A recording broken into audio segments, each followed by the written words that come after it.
dikeluarkan bisa operasional, belum bisa operasional, maksudnya belum bisa operasional itu belum bisa jalan secara umum, ya, dia belum bisa jalan. Nah, agar dia supaya diterapkan, gitu kan, maka dia membutuhkan peraturan pelaksana. Nah, apa peraturan pelaksananya? Peraturan pelaksananya itu umumnya peraturan pemerintah, ya, umumnya adalah peraturan pemerintah.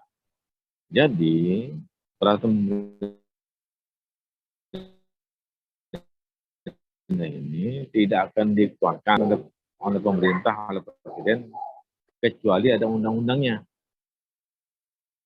Ya, undang-undang bisa dipahami. Peraturan pemerintah itu tidak diterbitkan, tidak dikeluarkan pemerintah kecuali ada undang-undangnya. Pahamlah? Jadi tanpa undang-undang, ya, tanpa undang-undang tidak ada peraturan pemerintah, ya, tanpa undang-undang tidak akan dikeluarkan peraturan pemerintah, tidak akan dikeluarkan. Nah, jadi dia membutuhkan undang-undang baru peraturan pemerintah dikeluarkan karena untuk menjalankan undang-undang. Nah, kemudian ada peraturan presiden. Nah, peraturan ini hampir sama dengan peraturan pemerintah.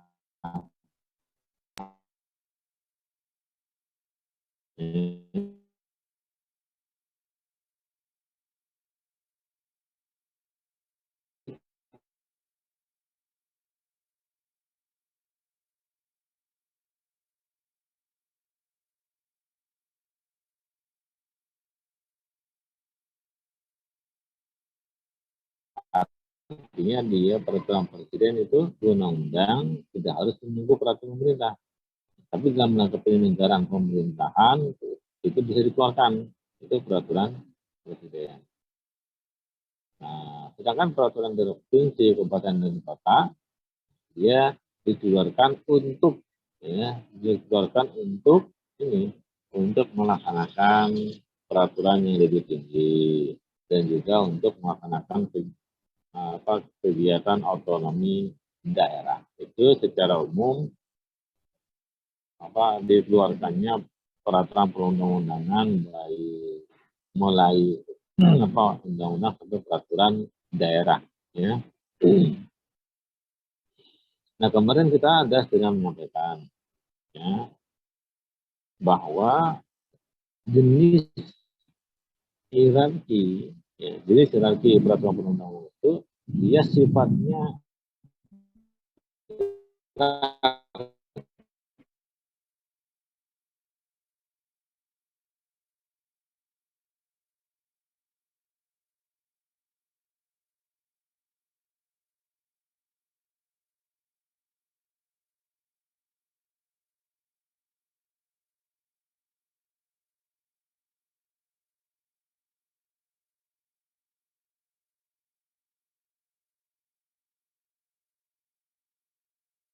empat, ya.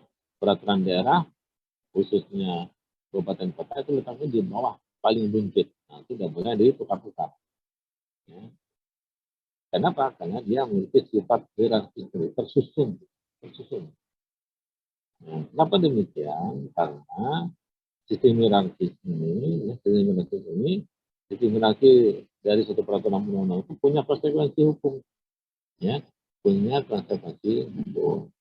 Apa konsekuensinya? Jadi peraturan perundang-undangan, ya, peraturan yang kedudukannya lebih tinggi, ya, kedudukannya lebih tinggi, maka dia bisa mengalahkan atau menghapus peraturan yang lebih rendah. Ya. Maksudnya itu, misal peraturan presiden membuat peraturan namanya peraturan presiden, nama peraturannya. Ya, presiden buat aturan, tapi judul peraturannya adalah peraturan presiden. Maka peraturan presiden bisa dihapus atau bisa dibatalkan oleh aturan mana? Oleh peraturan pemerintah, oleh undang-undang. Kenapa demikian? Karena peraturan pemerintah dan undang-undang itu lebih tinggi kedudukannya. Ya, posisinya lebih tinggi.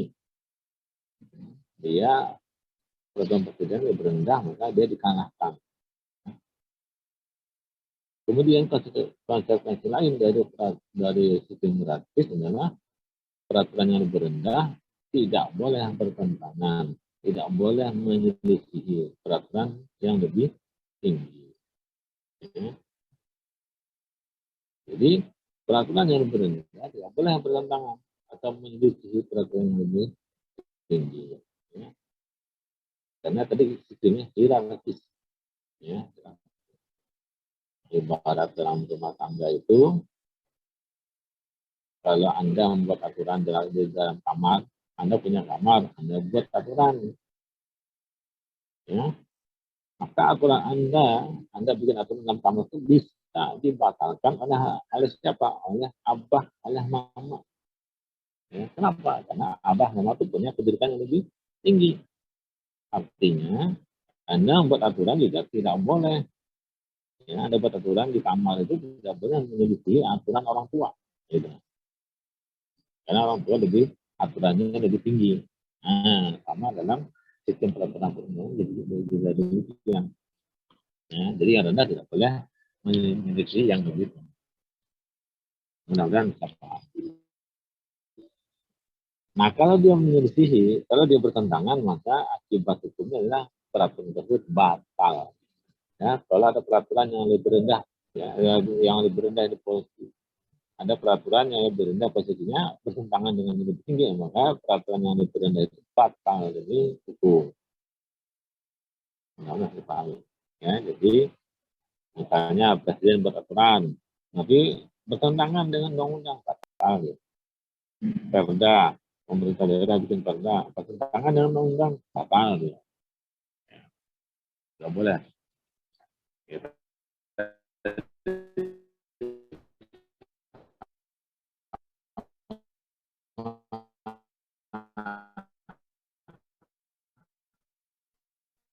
Anda punya kamar, udah ya, lanjut kita. Ya, kalau sudah kita lanjut. Ini karena HP ya, tidak kita HP-nya, layarnya off juga nih, saya screen. Jadi sering-sering kepaik layarnya sering-sering pegang, makanya bergerak terus dia. Ya. Nah baik. Kemudian kebiasaan, ya kebiasaan. Apa itu kebiasaan? Ada banyak definisi tentang kebiasaan. Ada banyak. Nah, kita ambil yang ini aja. Ya, kita ambil definisi ini bahwa yang namanya kebiasaan itu adalah kumpulan atau himpunan kaidah-kaidah, ya, kaidah-kaidah atau norma-norma yang umumnya norma tersebut, ya, umumnya norma tersebut atau kaidah tersebut itu tidak tertulis. Ya. Norma hukum itu umumnya tidak tertulis kebiasaan ini. Tetapi ya sekalipun norma itu tidak tertulis, ya, tidak tertulis, norma hukumnya tidak tertulis, tidak maksudnya tidak tertulis itu tidak ditetapkan oleh pemerintah, ya tidak disahkan oleh pemerintah, tetapi norma itu ya, tetap ditaati sebagai hukum. Mudah-mudahan paham lah. Jadi kebiasaan ini merupakan kumpulan kaidah, ya kumpulan kaidah, dan kumpulan kaidah ini umumnya kumpulan kaidah ini tidak tertulis, norma hukum ini umumnya tidak tertulis. Kenapa dia tidak tertulis? Itu karena dia tidak diformalkan, ya tidak ditetapkan oleh pejabat, oleh penguasa yang berwenang sebagai norma hukum yang formal. Nah, sekalipun kebiasaan itu atau norma kebiasaan itu tidak diformalkan oleh negara, tidak disahkan sebagai hukum negara, tetapi norma itu pada umumnya tetap ditaati, ya, tetap ditaati dan dianggap sebagai hukum. Ya, paham lah. Jelas nggak penjelasannya ini? Kalau ada paham, ada jelas ya. Nah, kenapa kita naik motor atau naik mobil itu mentaati hukum, mentaati aturan? Misalnya pakai helm, ya mobil pakai sabuk pengaman, harus bawa SIM, bawa SNK. Ya. Kenapa? Karena ada aturan hukumnya. Aturan hukumnya jelas tertulis dalam bentuk undang-undang. Yang melanggar ada sanksinya. Gitu. Nah, tapi kalau kebiasaan tidak ada tulisannya, tidak ada formalitasnya, tidak ada. Tetapi norma itu, ya, norma itu tetap ada di sekitar kita, hidup di tengah masyarakat. Norma itu, ya, sekalipun tidak ada disahkan sebagai hukum, tapi dia tetap ditaati sebagai hukum, ya, tetap ditaati sebagai aturan hukum. Apa contohnya? Kemarin kita sudah bercontoh kan, misalnya ketika kita berhadapan dengan orang tua, ya Anda berbicara dengan abah, dengan mama itu dengan adab, ya, dengan adab, santun, berulun, berkulian, inggih pun, ya. Nah, itu tidak ada aturan formalnya, tidak ada bahwa anak itu harus begini-begini aturan itu tidak ada. Tapi adab kita atau norma kita mengharuskan kita harus sopan santun, harus taat kepada orang tua, ya kan? Dan itu kita taati norma itu, ya. Kita ikuti sebagai layaknya hukum, ya, seperti layaknya hukum di Indonesia. Ya, walaupun kebiasaan itu tidak sama dengan adat, ya, kebiasaan itu tidak sama dengan adat, ya. Orang kebanyakan menyamakan kebiasaan dengan adat. Adat dan kebiasaan itu pada hakikatnya berbeda, ya, tidak sama. Walaupun orang kebanyakan menyamakan adat itu ya kebiasaan, kebiasaan itu ya adat. Nah, tidak, ya. Adat secara umum, ya dia memang kebiasaan, ya, secara umum bahwa dia kebiasaan yang diulang-ulang. Ya, namanya juga adatnya bersama dengan kebiasaan. Ya, kebiasaan yang sering diulang.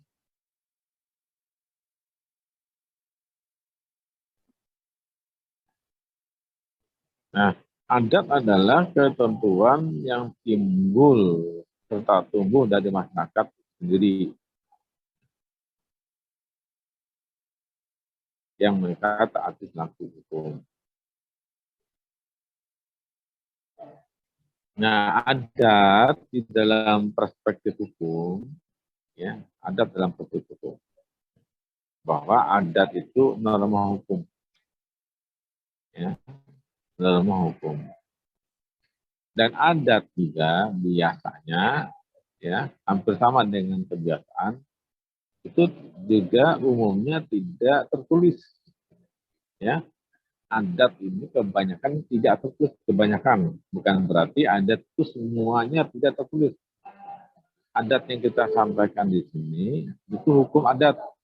Ingatinlah, termasuk kata kebiasaan, ya.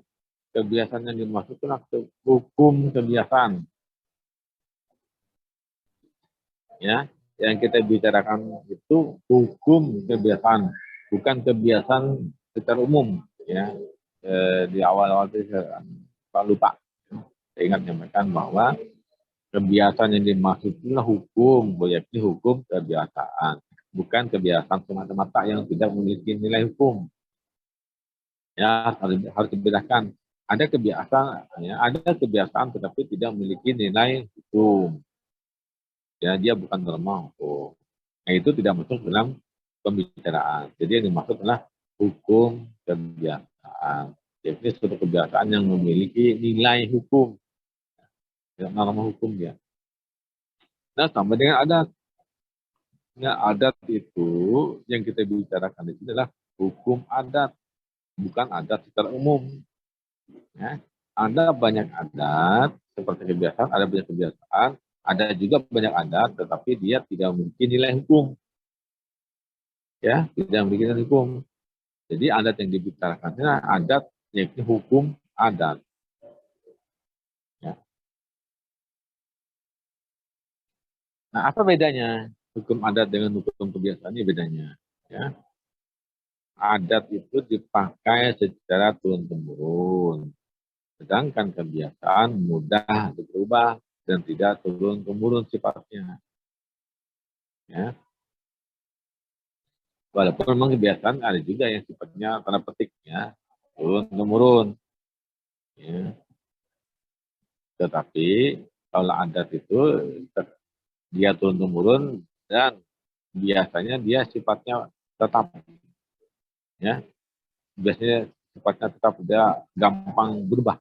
Nah, berbeda dengan kebiasaan dia gampang berubah, cenderung berubah ya. Walaupun dari generasi ke generasi ya, dari generasi ke generasi itu cenderung mengalami perubahan. Kemudian ada itu sifatnya sakral ya, bersifat sakral. Nah, berbeda dengan kebiasaan. Ya. Hukum kebiasaan itu tidak bersifat sakral. Kalau hukum adat sifatnya sakral. Nah, lalu dari sisi sanksi umumnya, ya, umumnya apabila hukum adat itu dilanggar, apabila hukum adat itu dilanggar, terjadi pelanggaran, umumnya atau biasanya dia dikenakan sanksi, ada sanksinya, ada sanksi hukumnya. Ya. Tapi kalau hukum kebiasaan dilanggar, itu biasanya. Ya. Kalau hukum kebiasaan dilanggar itu tidak ada sanksi hukumnya. Ya. Tidak ada sanksi hukumnya.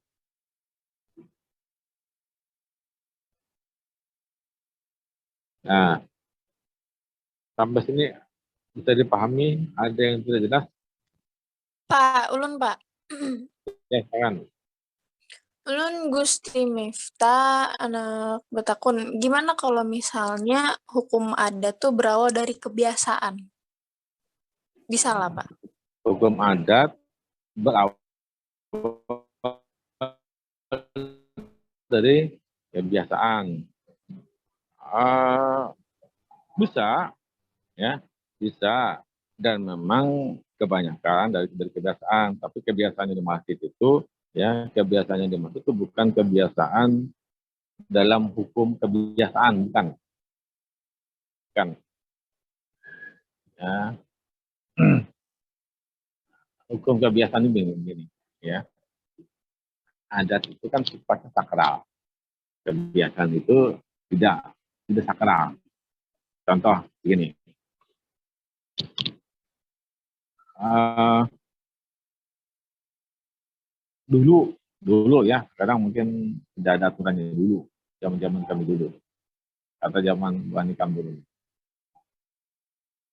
Kan waktu sekolah, ya waktu sekolah SD, SMP, SMA itu ada upacara bendera ya, ada apel kan, apel pagi. Apel paginya jam berapa? Upacara bendera apa? Maksudnya hari apa?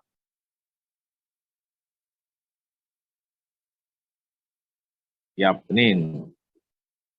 Nah itu kebiasaan untuk hukum dengan protokoler ya. Setiap Senin pagi upacara bendera dengan susunan upacara begini-begini. Nah, ya itu kebiasaan. Jadi hukum kebiasaan. Jadi kebiasaan. Lalu misalnya Bu Hanikam ini apa? Ada orang melahirkan, ya kakak melahirkan, adik melahirkan atau bini melahirkan. Lalu begitu melahirkan kira-kira bisa tahu tak yang nama tembuni, tahu tembuni? Ya, pertama melahirkan kan ada tembuninya, tembuni anak itu. Nah, kira-kira tembuni anak itu langsung dibuang atau tidak? Kira di masyarakat kita, masyarakat Banjar, dibuang tidak? Dibuang ke sungai, dilemparkan aja.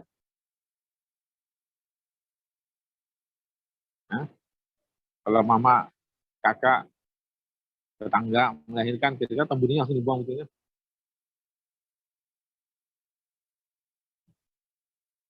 Kalau tembuni.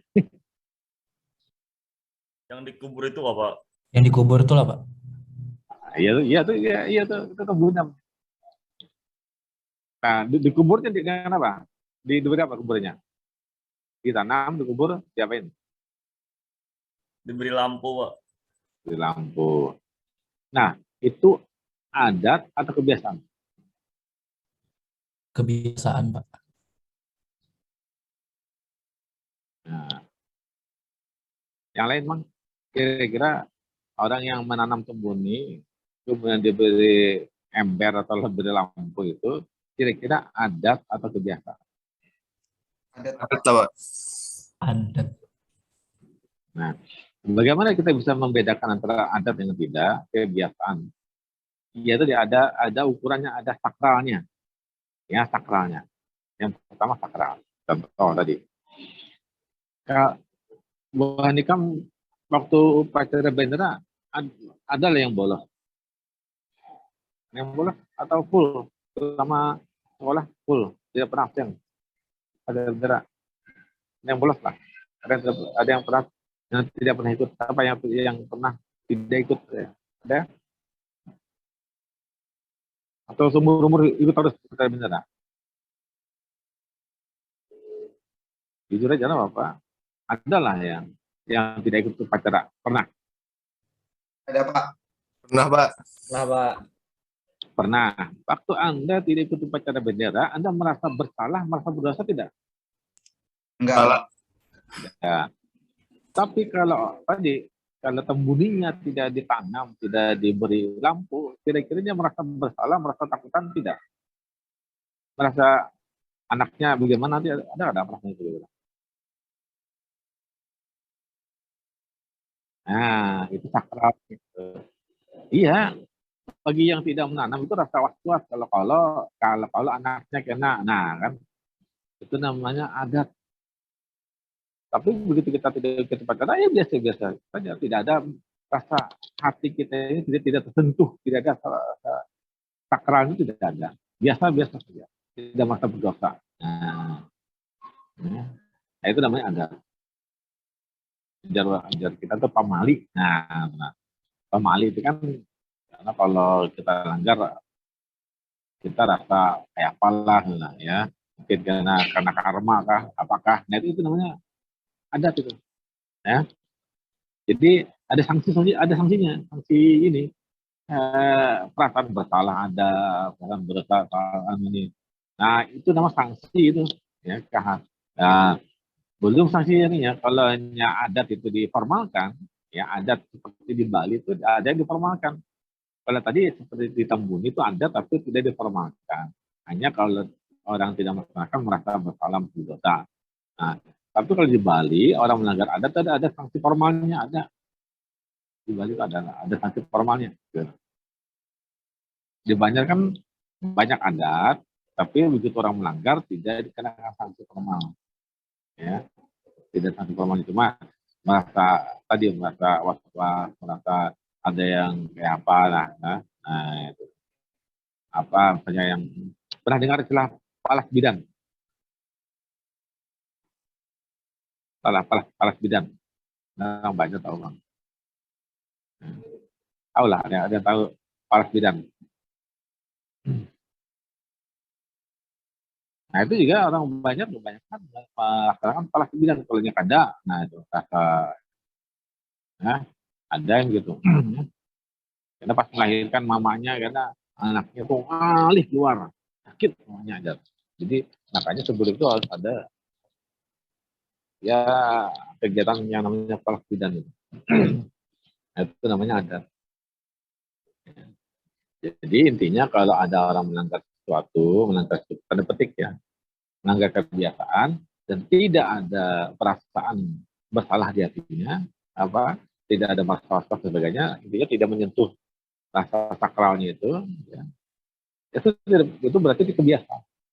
Tapi kalau sudah menyentuh, ya, perasaan di kalbu kita merasa ada hubungan, ya, terkait dengan masalah ya macam-macam tadi supranatural itu, nah itu berarti itu sudah kategori adat. Ya. Nah, jadi adat ini biasanya ada sanksinya, ya. Itu kalau didiformalkan ada sanksinya. Tapi kalau kebiasaan itu tidak ada sanksinya. Secara formal tidak ada. Kalau orang melanggar kebiasaan, kira-kira apa sanksinya? Ada tidak?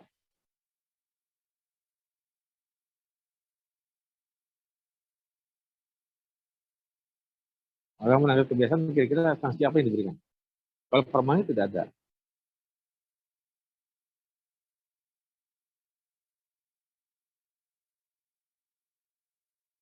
Kira-kira sanksi apa yang diberikan bagi orang yang melanggar kebiasaan itu?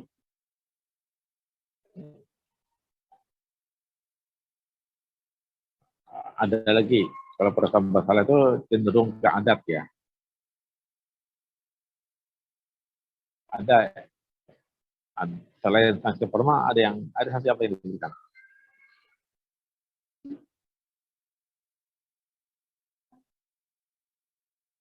Contoh,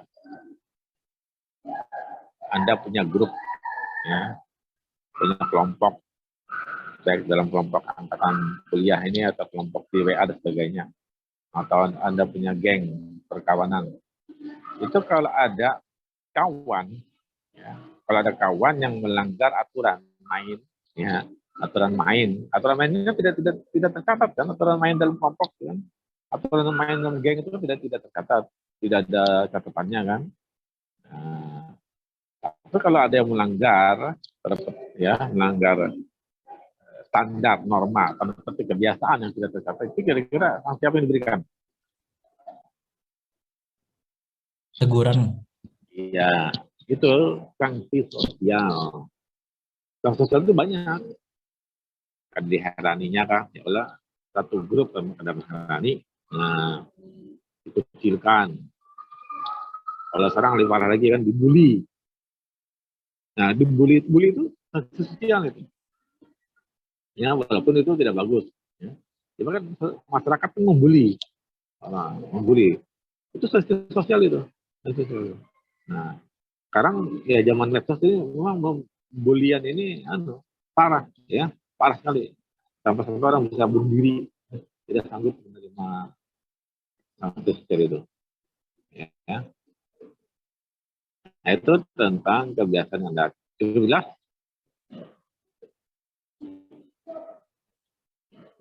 Jelas ya? Jadi adat itu memang biasanya bermula dari kebiasaan biasa. Ya, bisa jadikan kebiasaan lalu akhirnya menjadi adat. Ya. Dengan catatan tadi ada muncul sakral di dalam sifat sakral. Ada merasa, ya. Tapi sifatnya tidak individual. Ya, sifatnya tidak individual. Misalnya Anda punya suatu kebiasaan, rutinitas, lalu ketika Anda tidak melakukan kebiasaan itu, lalu Anda merasa bersalah, merasa berdosa, lalu Anda anggap itu adat, tidak. Ya, yang dimaksud ini sifatnya komunal, ya, sifatnya komunal di masyarakat. Jadi ada anggapan umum, ingat, anggapan umum, tidak semuanya, ya, kebanyakan orang, tidak semuanya di masyarakat itu menganggap ini ya kebiasaan atau ini adat gitu. Ini anggapan umum, bukan individu, bukan kitanya. Kalau kitanya mungkin tidak masalah, misalnya Anda berkeluarga, ya, istri atau Anda sendiri yang melahirkan misalnya, lalu kebunnya tidak dia apa-apain, biasanya dikubur biasa, tidak diberi lampu biasa, tidak dianggap biasa saja. Nah, mungkin mungkin bagi Anda itu bukan adat bagi Anda gitu. Itu individu. Tapi kebanyakan orang di masyarakat itu melihat atau memandang Anda ini apa ya tanda petik ya melanggar adat tadi ya dalam pandang itu. Jadi orang banyak kan, ukuran itu orang yang banyak, komunal, ya tidak individu. Bisa jadi Anda menganggap itu biasa-biasa saja, tapi karena banyak ini, ini kalau Anda tidak menanam kebun dengan baik, tidak diberikan lampu, masyarakat tetangga kiri kanan mungkin tanda petik ya, sudah anggapan karena anak itu bisa ini, nah kan, ya, karena dia dianggap sebagai adat dalam satu masyarakat. Ya. Jadi tidak sifatnya individu kita. Nah, kapan suatu kebiasaan itu dianggap sebagai hukum kebiasaan? Ya, yang kita bicarakan sekali lagi adalah hukum, bukan kebiasaan.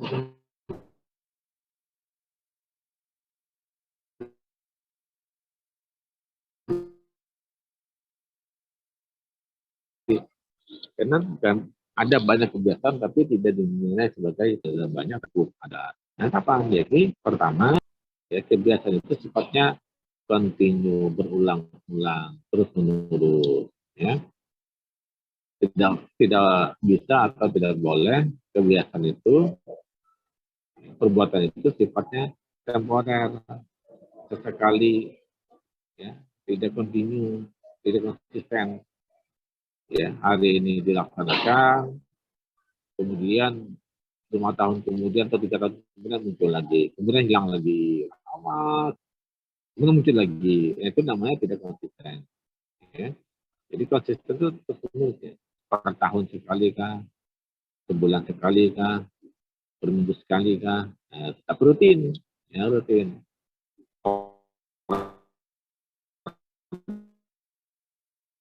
2 tahun sekali kah, per 3 tahun. Tidak sifatnya sekali ada selesai atau 2 kali ada selesai. Ya, itu berarti tidak menimbulkan kebiasaan. Kemudian munculnya opini, ya opini di dalam masyarakat bahwa perbuatan itu sifatnya wajib atau harus, ya. Jadi muncul anggapan di masyarakat ini perbuatan harus wajib dilaksanakan, padahal aturannya tidak ada mewajibkan. Ya aturannya tidak ada mewajibkan, tapi seolah-olah wajib harus ada. Ya, muncul opini itu.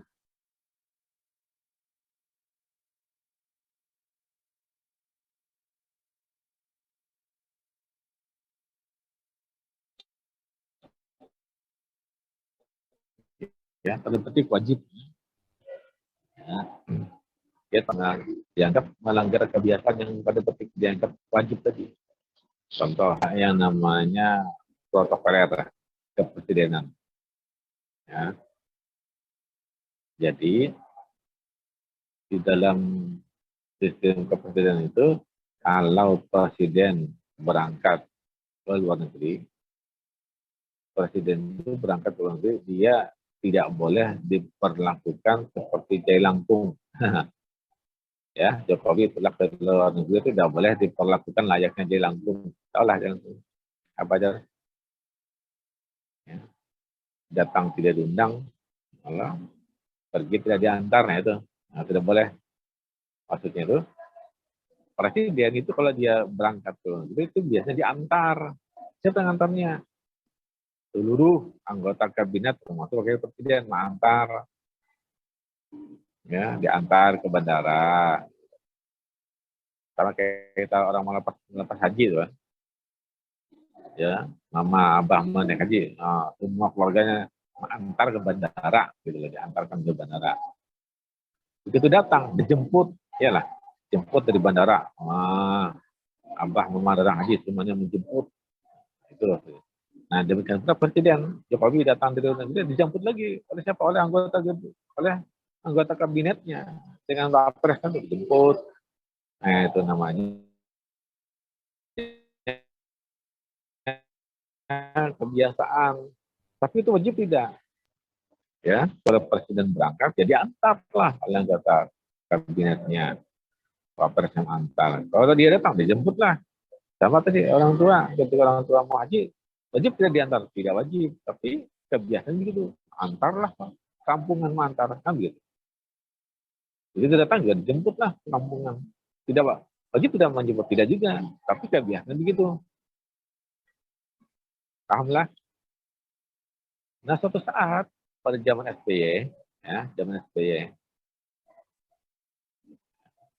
keluar negeri, ketika datang itu, dia datang dari luar negeri, dia tidak dijemput oleh siapa? Oleh wakil presidennya, Yusuf Kala. Nah, jadi begitu Presiden SBY datang dan tidak dijemput oleh Yusuf Kala, lalu orang berspekulasi bahwa hubungan presiden dengan wapres retak dan sebagainya, media menggoreng ya, menggoreng isu itu. Nah itu kenapa? Melanggar kebiasaan. Ya. Padahal tidak mengapa ya. Tapi karena dia di luar kebiasaan, media menggorengnya, menggoreng bahwa terjadi keretakan, terjadi macam-macam, gitu. Ya, itu namanya kebiasaan. Ya. Karena tadi opininya ya, ada perasaan, ada opini bahwa ini sesuatu yang wajib dilakukan, padahal tidak wajib, tapi seolah-olah itu wajib, padahal tidak harus. Nah, jadi kalau dia melanggar kebiasaan ya, seperti melanggar kewajiban, ya, dianggap aneh.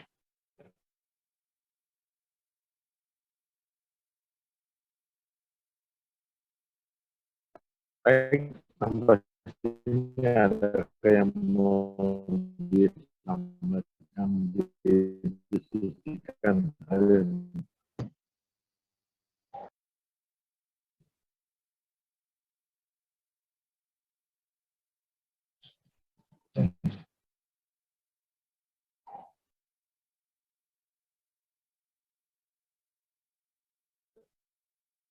Nah, kemudian traktat. Ya. Traktat secara umum disamakan dengan perjanjian, tidak dibedakan secara umum. Perjanjian yang dimaksud adalah perjanjian internasional secara umum.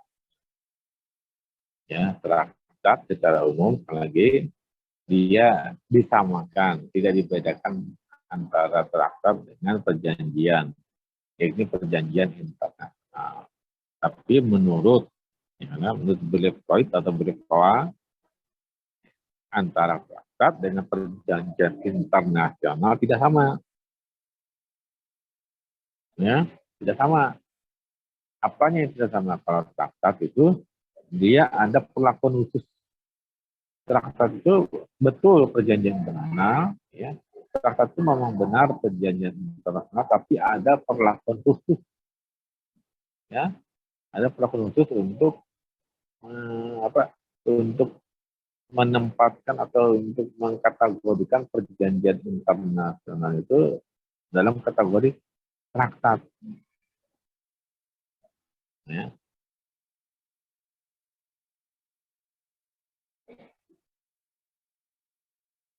Pahamlah, jadi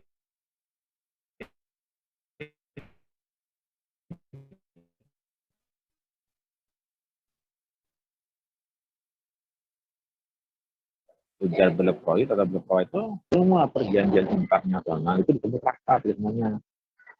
Ya, betul, tapi tidak semua. Ya, itu disebut traktat. Ya. Kenapa? Karena untuk mendapatkan status traktat itu perjanjian itu ada perlakuan khususnya. Ya. Ada ketentuan-ketentuan khusus, ya, supaya dia diperlakukan atau dikelompokkan sebagai traktat. Ya. Mudah-mudahan bisa dipahami, pahamlah kira-kira maksudnya penjelasan ini.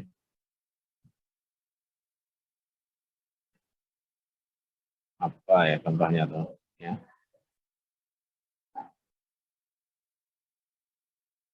agak susah saja membayarnya berkaitan dengan praktik. Ibaratnya, ya mungkin ibarat walaupun tidak sama lah, supaya paham aja, memahami maksudnya.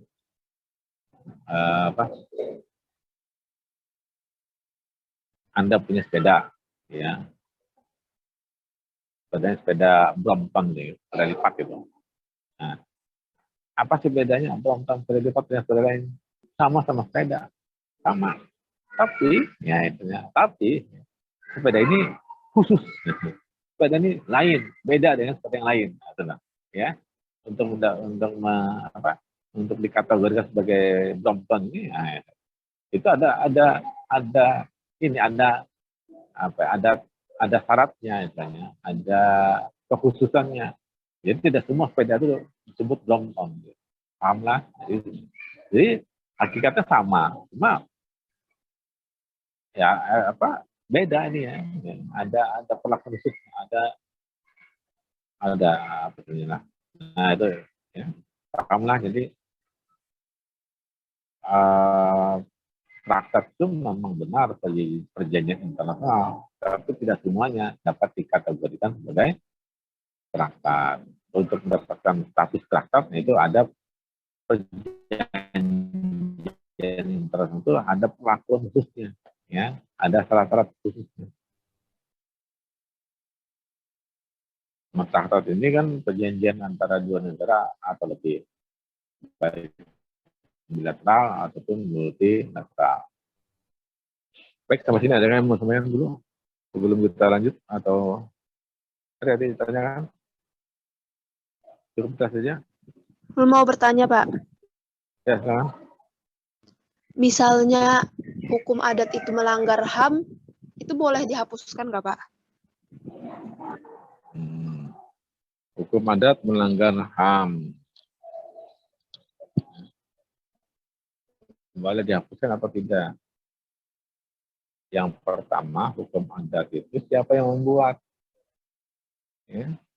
Hukum adat ini hukum yang muncul di tengah masyarakat, bahkan jauh sebelum adanya negara. Ya, negara Indonesia itu belum ada, adat sudah ada, sudah ada. Termasuk juga HAM itu kan baru muncul, ya kan? HAM itu kan baru kapan dideklarasikan tahun 48, ya. Jauh sebelum itu sudah ada hukum adat, ya. Lalu tiba-tiba sekarang hukum adat dikatakan bertentangan dengan HAM. Ya kan? Nah, yang dia menghapusnya, ya kan? Karena dia tidak ditetapkan oleh negara, gitu lah. Tidak ditetapkan oleh negara. Jadi hukum adat itu ada dan berkembang di tengah masyarakat. Tanda petik ya, dia tidak bisa dihapus kecuali negara membuat aturan, ya, buat aturan. Misal ya tentang larangan apa misalnya, ya, larangan menjatuhkan sanksi apa misalnya. Nah itu, ya, jadi selama tidak dilarang oleh negara, tidak diatur oleh negara, hukum adat itu akan terus ada, ya terus ada, terus berlaku, dan HAM ini tidak bisa dipakai, ya, tidak bisa dipakai digadang-gadang untuk menghadang adat, tidak bisa, ya, tidak bisa dia. Nah kecuali tadi negara, ya, negara membuat aturan misalnya melarang tadi, ya, secara tegas, secara jelas tentang negara melarang memperlakukan hukum adat misalnya, hukum adat apa yang dilarang. Contoh dalam pernikahan,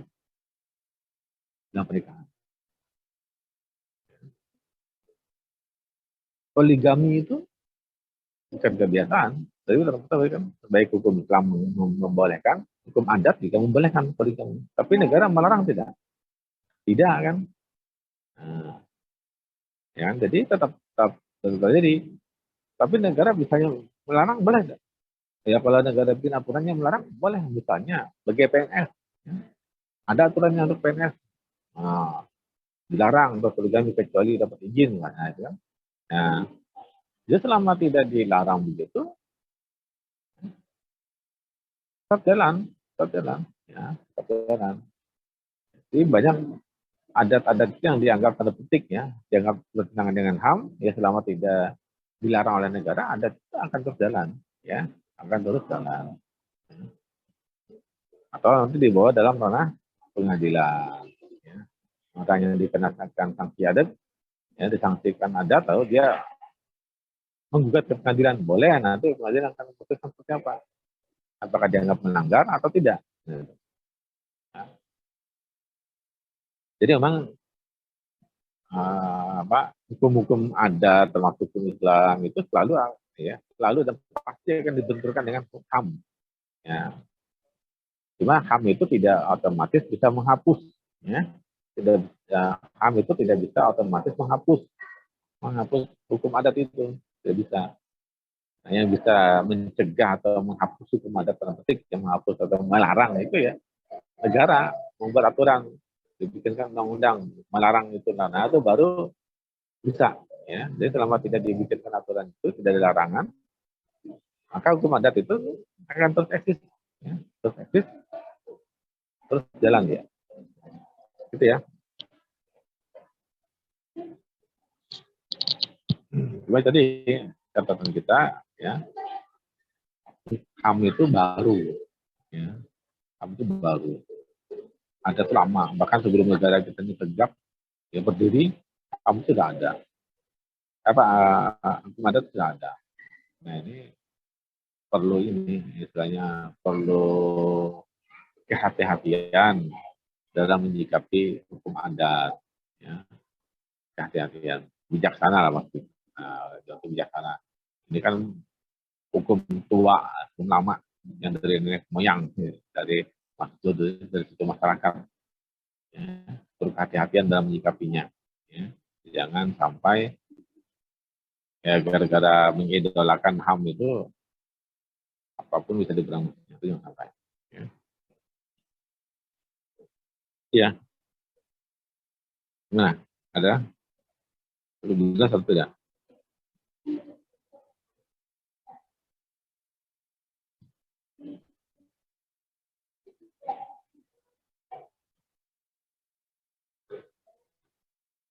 Jelas ya? Jelas, Pak. Kalau ya, baik, kita cukupkan untuk hari ini. Terima kasih. Wassalamualaikum warahmatullahi wabarakatuh.